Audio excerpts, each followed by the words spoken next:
हरियापुर गांव के जंगल में पीलू चिड़िया के पास एक छोटा सा खेत था। वो उसमें फूल उगाती थी और उसको बेचने का काम करती थी। वो श्री कृष्ण भगवान की बहुत बड़ी भक्त थी। पीलू के पास बहुत प्रकार के फूलों के पेड़ थे और वो उनका बहुत ख्याल रखती थी।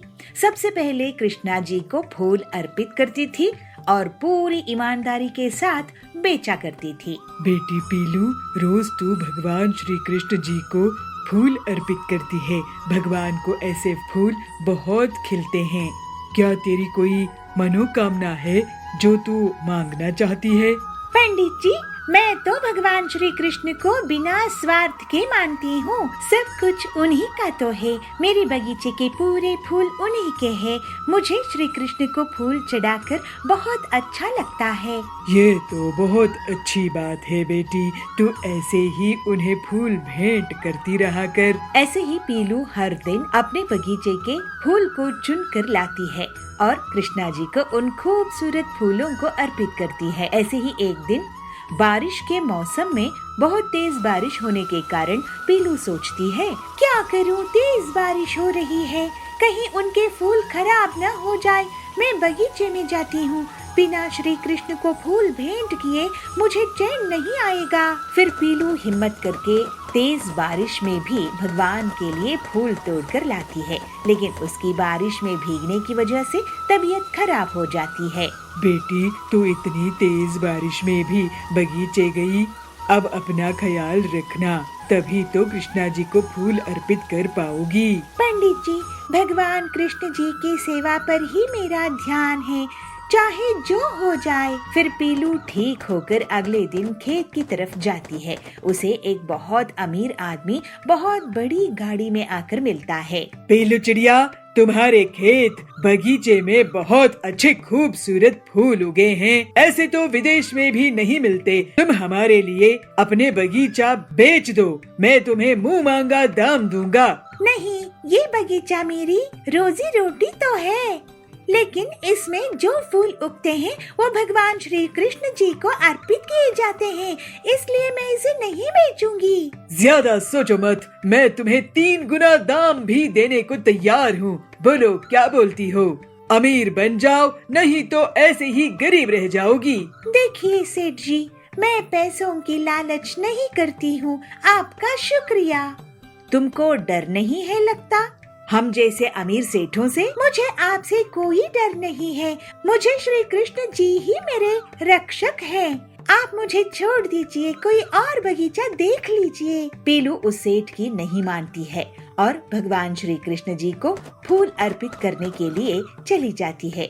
उसके जाते ही सेठ श्री कृष्ण के रूप में आ जाते हैं। पीलू को रास्ते में जाते जाते तूफान का सामना करना पड़ता है। हे भगवान, एक ऐसा मौसम है, ऐसे तो ये फूल उड़ जाएंगे।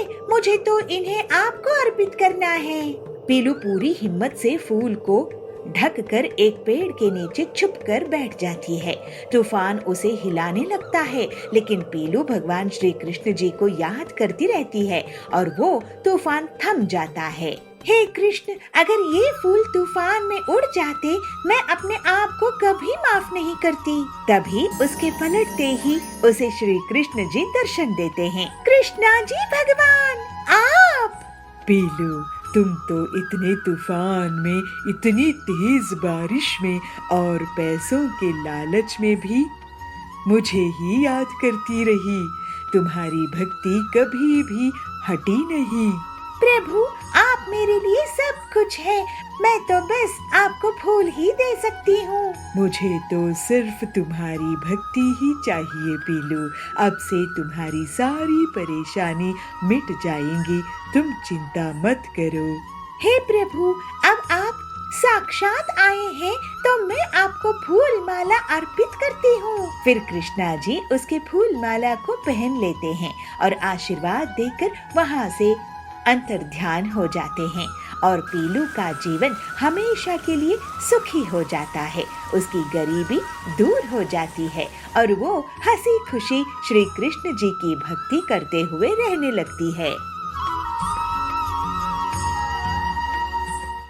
एक गांव के जंगल में बंटी हड्डियों का डॉक्टर था। जो भी मरीज बंटी के पास जाता था, बंटी उन्हें महंगे महंगे टेस्ट लिख देता था और महंगी दवाइयाँ भी खाने के लिए देता था। इस तरह से वो गरीब पक्षियों को लूटता था। उसी गांव में टिल्लू चिड़ा रहता था। वो गोल मटोल था और काम की तलाश में यहाँ वहाँ भटक रहा था। टिल्लू कड़क के पास आता है और कहता है, कड़क सेठ जी, मुझे कुछ काम दे दीजिए। तो कड़क बोलता है, क्या काम आता है तुम्हें टिल्लू? मुझे हाथ खींचना, पैर मरोड़ना और गर्दन घुमाना आता है। अरे इन सब चीज का हमें क्या जरूरत? तुम्हें खाता लिखना आता है क्या? गाड़ी चला सकते हो या घर की सफाई कर सकते हो? क्या तुम माली का काम करोगे? क्या कर सकते हो बताओ? तो टिल्लू कहता है, नहीं कड़क जी, मुझे इसमें कुछ नहीं आता है। मेरे दादाजी ने मुझे मालिश करना सिखाया था, बस वही आता है। ये सुनकर कड़क बहुत हैरान होता है और उसका सिर चकरा जाता है। टिल्लू तुम जाओ और कूली का काम करो, मेरे पास तुम्हारे लिए कुछ नहीं है। ये सुनकर टिल्लू थोड़ा दुखी होता है। फिर वो मजदूरी का काम करने लगता है। उससे जो पैसा मिलते थे वो सिर्फ खाने के खर्च हो जाते थे। एक दिन टिल्लू बंटी के हॉस्पिटल के सामने से गुजर रहा था, तो वो कुछ सोचता है और उस हॉस्पिटल में चला जाता है। सर, मुझे आपसे कुछ बात करनी थी। तो बंटी पूछता है, पहले फीस जमा करो। तो टिल्लू बोलता है, नहीं सर, मैं आपसे ये कहने आया था कि मुझे हड्डियों और जोड़ों की बहुत अच्छी जानकारी है, आप मुझे असिस्टेंट रख लो। तो बंटी कहता है, क्यों रख लूं? तुमने कोई पढ़ाई वढ़ाई की है क्या? तो टिल्लू बोलता है, नहीं सर, मेरे दादाजी ने मुझे सिखाया थे। तो बंटी बोलता है, तुम भागो यहाँ से। ऐसे बंटी टिल्लू को भगा देता है। टिल्लू उस हॉस्पिटल के बाहर ही खड़ा रहता है कि तभी एक पहलवान वहाँ आता है। टिल्लू उससे उसका हालचाल पूछता है तो पहलवान बताता है, क्या बताऊँ मैं, पिछले 5 महीनों से बंटी डॉक्टर के पास आ रहा हूँ। सब टेस्ट करवा लिए, हजारों रुपयों की दवाई भी खा ली, लेकिन ठीक नहीं हुआ। कहता है ऑपरेशन करना पड़ेगा, 5 लाख रुपए लगेंगे। तो टिल्लू बोलता है, मुझे 500 दे दो, मैं आपको ठीक कर दूंगा। तो पहलवान कहता है, अच्छा, एक बार तुम्हें भी आजमा कर देख लेता हूँ। इसके बाद टिल्लू उस पहलवान के घर जाकर उसकी गर्दन और पीठ की मसाज कर देता है और वो पहलवान बिल्कुल ठीक हो जाता है। अरे वाह टिल्लू, तुम तो कमाल की मसाज करते हो। मैं तुम्हें 500 नहीं 5000 दे दूंगा। तुम अपनी मसाज की दुकान खोल लो। बहुत बहुत धन्यवाद पहलवान जी। फिर टिल्लू अपने घर में मसाज सेंटर खोल लेता है। बहुत से गरीब लोग उसके पास आते थे। कमर दर्द, गर्दन दर्द, सभी तरह के लोगों को वो सस्ते दाम में इलाज कर देता था। टिल्लू की सिर की चंपी बहुत फेमस हो गई। ये टिल्लू अनपढ़ गंवार आदमी मुझसे टक्कर ले रहा है, मेरी धंधा चौपट कर रहा है। मेरे पास अब कोई टेस्ट कराने नहीं आता, ना ही कोई मेरे दी हुई दवाइयाँ खरीद रहा है। इसने मुझे बहुत नुकसान पहुंचाया है, इसकी हड्डियाँ तोड़ दूंगा मैं। ऐसे बंटी कहता है। फिर एक रात बंटी टिल्लू के घर हथौड़ा लेकर जाता है और अंधेरे में उसे उस पर चलाता है, लेकिन वो हथौड़ा टूट जाता है और कमरे की लाइट ऑन होती है तो वो देखता है कि असल में पहलवान पर उसने हथौड़ा मार दिया था। अरे डॉक्टर साहब, आप, ये तुम्हारी हड्डियाँ तोड़ने आया था और मुझे मार बैठा, लेकिन मेरे लोहे जैसे शरीर से इसका हथौड़ा टूट गया। मैं टिल्लू के पास मालिश करवाने के लिए रुका था, इसकी मालिश से नींद आ गई। अब तुम्हारी हड्डियाँ कौन जोड़ेगा, चोर उचक के डॉक्टर बंटी। बंटी की बहुत बुरी तरह से पिटाई हो जाती है, उसकी हड्डियाँ टूट जाते हैं। उसके गरीबों को लूटने की लालच का सबक मिल गया और टिल्लू अब हर किसी की इलाज में मदद करता था। इस तरह से टिल्लू को अपनी मेहनत का अच्छा फल मिलता रहता है। एक गांव के जंगल में पीलू अपना एक छोटा सा बर्फ का गोला बनाने का ठेला लगाती थी। वो बहुत गरीब थी और उसका पति बंटी कबूतर एक मैकेनिक था और मशीन के रिपेयरिंग का काम करता था, लेकिन उनकी बहुत आमदनी नहीं थी। एक दिन बंटी जब कड़क सेठ के घर में उसकी आरी मशीन रिपेयर कर रहा था, तब उसकी आरी मशीन अचानक से और खराब हो जाती है और उसमें आग लग जाती है। ये क्या किया तुमने बंटी? मेरी 50,000 की पेड़ काटने वाली आरी मशीन खराब कर दिया। अब इसका हर्जाना तुझे देना होगा। तो बंटी कहता है, लेकिन सेठ जी 50,000 कहाँ से दूं? मैं बहुत ही गरीब हूँ। तो कड़क बोलता है, वो मैं नहीं जानता, तू मुझे पैसा लाके दे। मुझे कारोबार में बहुत नुकसान होने वाला है। पैसे दे, नहीं तो मैं तुझे पुलिस के हवाले कर दूंगा। ऐसे ही उदास मन से बंटी अपने घर आता है और अपनी पत्नी पीलू से पूरी बात कहता है। ये लो, घर में बड़ी मुसीबत आ गई है। वैसे भी हमारा खर्चा बड़ी मुश्किल से चलता था, अब तो ऊपर से और ये 50,000 का नुकसान भरना पड़ेगा। मुझे तो बहुत डर लग रहा है। खड़क सेठ भी खतरनाक आदमी है। चलिए हम किसी से उधार लेकर आते हैं। उधार चुकाना ज्यादा आसान रहेगा कड़क सेठ की दुश्मनी के सामने। ऐसा कहकर बंटी और पीलू उधार लेने के लिए चले जाते हैं, लेकिन उन्हें कोई भी रिश्तेदार उधार नहीं देता है। कोई दोस्त या सहेली काम आती है। फिर वो दोनों हरिया तोते के पास पहुंचते हैं। हरिया काका, मुझे कुछ रुपये उधार चाहिए थे। बदले में मैं तुम्हारे यहाँ काम कर लूँगा। तो हरिया कहता है, अरे तुमको उधार की जरूरत कैसे पड़ गई? इन्हें अपने काम में बहुत बड़ा नुकसान हुआ है हरिया काका। खड़क सेठ की पेड़ काटने की मशीन खराब हो गई थी, तो इन पर वो इल्जाम लगा रहे हैं। अब उसकी भरपाई भी मांग रहे हैं। अगर हमने पैसा वापस नहीं किए तो बहुत बड़ी मुसीबत आ जाएगी। अब आप ही कुछ कीजिए। ऐसे पीलू हरिया काका से कहती है। तो बंटी कहता है, हाँ हरिया काका, हमारी थोड़ी मदद कर दीजिए। बदले में मैं आपके यहाँ काम कर लूँगा। तो हरिया बोलता है, अरे तुम लोग घबराओ मत। काम धाम में तो फायदा नुकसान चलता ही रहता है। वैसे तुम्हारा बर्फ का गोला बनाने का काम कैसे चल रहा है पीलू? तो पीलू कहती है, मैं अकेली ज्यादा गोले नहीं बना सकती हूँ। हाथ थक जाते हैं तो बहुत कम आमदनी होती है। तो हरिया बोलता है, तो बंटी तुम्हारे लिए ऑटोमेटिक बर्फ का गोला बनाने की मशीन बना देगा, जिससे तुम तेजी से बर्फ के गोले बना सकती हो और तुम्हारा बहुत मुनाफा भी होगा। तो बंटी कहता है, अरे ये आइडिया मुझे क्यों नहीं आया? हरिया काका, आपने तो हमारी मुसीबत ही हल कर दी। अब मैं आपकी मदद से पीलू के लिए बर्फ का गोला मशीन बनाऊंगा। अभी गर्मी का मौसम भी आने वाला है। स्कूल की छुट्टी में तो बच्चे बहुत पसंद करेंगे। फिर थोड़े ही दिनों बाद बंटी पीलू के लिए बर्फ का गोला बनाने का मशीन तैयार कर देता है और वो लोग मिलजुल कर बर्फ का गोला और बहुत प्रकार के टेस्टी रंग बिरंगे गोले बनाने लगते हैं। जल्दी ही एक दिन खड़क सेठ उनकी दुकान में आता है। अरे वाह बंटी, तुमने तो ये नायाब मशीन बनाई है। ऐसी मशीन तो मैंने पहले कभी नहीं देखी। और तुम्हारे बर्फ के गोले का स्वाद भी अच्छा है। बचपन की याद आ गई। खड़क सेठ जी, आपकी तारीफ का शुक्रिया। अब पीलू इस ऑटोमेटिक मशीन होने के कारण ज्यादा फ्लेवर के रंग बनाने में टाइम लगाती है, ना कि हाथ से गोला बनाने में। तो स्वाद और रंग बहुत अच्छे आते हैं। ये लीजिए सेठ जी, 20,000 रुपये। बाकी हम जल्द ही आपको लौटा देंगे। ऐसे ही दोनों पति पत्नी की दुकान के सामने बहुत से ग्राहकों की भीड़ बढ़ जाती है। अरे बंटी भैया, ये तो गजब की मशीन बनाई है। मुझे इस मशीन का 3 गोले देना, ऑरेंज, काला कट्टा और केसरिया। खड़क सेठ भी तारीफ करके गए हैं। मुझे गोले देना, मैंगो और खास। उनकी दुकान चलती देखकर कालू कौवा बहुत जलने लगता है। पीलू की दुकान के सामने उसकी कोल्ड ड्रिंक्स की दुकान थी। वो पीलू और बंटी की दुकान की भीड़ देखकर सोचता था, इनकी दुकान तो अब जोरों शोरों से चलने लगी है।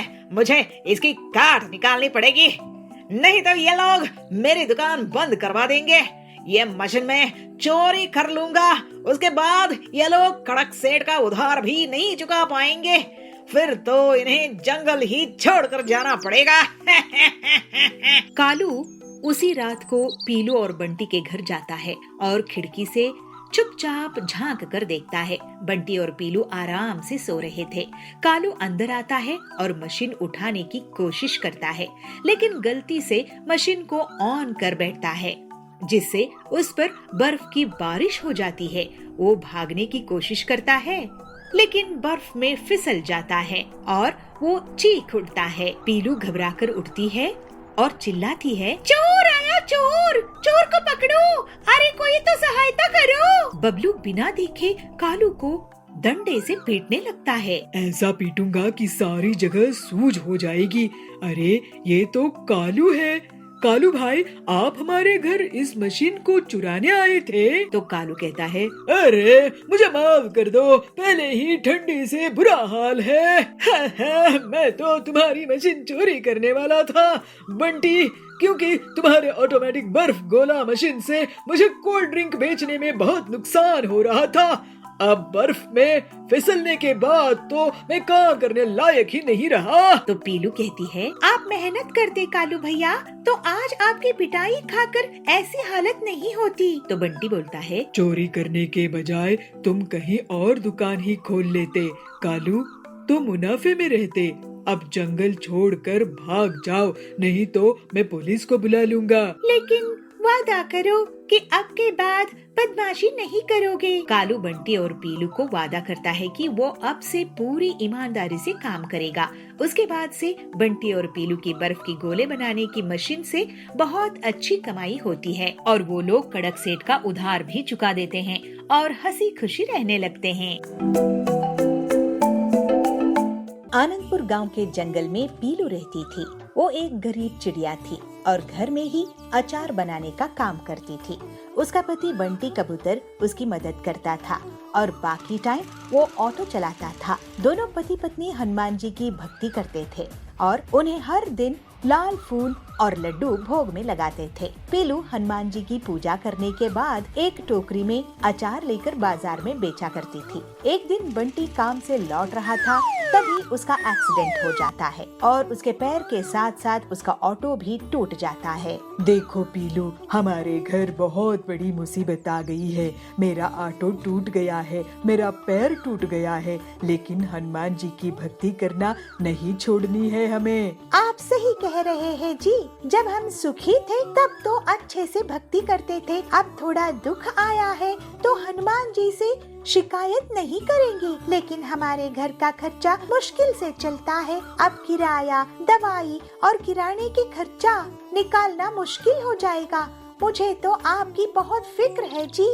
चिंता मत करो, हनुमान जी के आशीर्वाद से मैं ठीक हो जाऊंगा। फिर पीलू बिना आराम किए और तरह के अचार बनाने लगती है और बंटी का ख्याल भी रखती थी।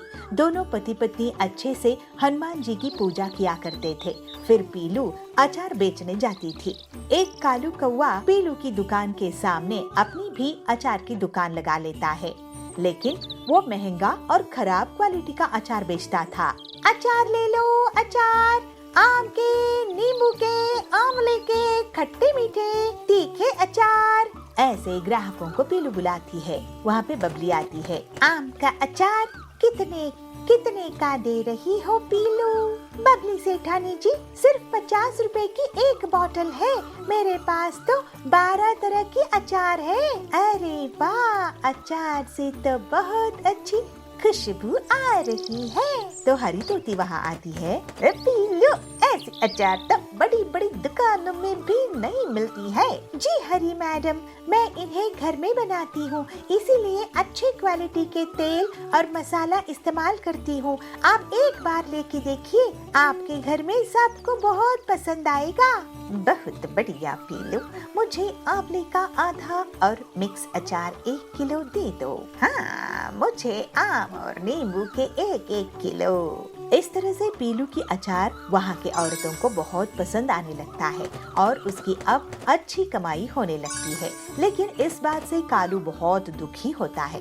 कोई भी उसकी दुकान में अचार नहीं खरीदता था। बबली मैडम, एक अचार मेरे यहाँ से भी ले लो। नहीं भैया, आपके अचार से बदबू आ रही है। आपकी दुकान पीलू के सामने नहीं चलेगी, आप कहीं और चले जाओ। कालू गुस्से में आ जाता है। वो सोचता है, मैं अपनी दुकान क्यों हटाऊं? इस पीलू को यहाँ से हटा दूंगा, इसको सबक सिखाना करना होगा। पीलू के घर में हनुमान जी की बहुत कृपा है। बंटी जी आज बहुत अच्छी कमाई हुई है। हाँ पीलू, बस कुछ ही दिनों की बात है, मैं भी ठीक हो जाऊंगा तो हम दोनों मिलकर काम करेंगे। और हाँ, अब हनुमान जी के लिए भंडारा करवाएंगे और गरीबों को खाना खिलाएंगे।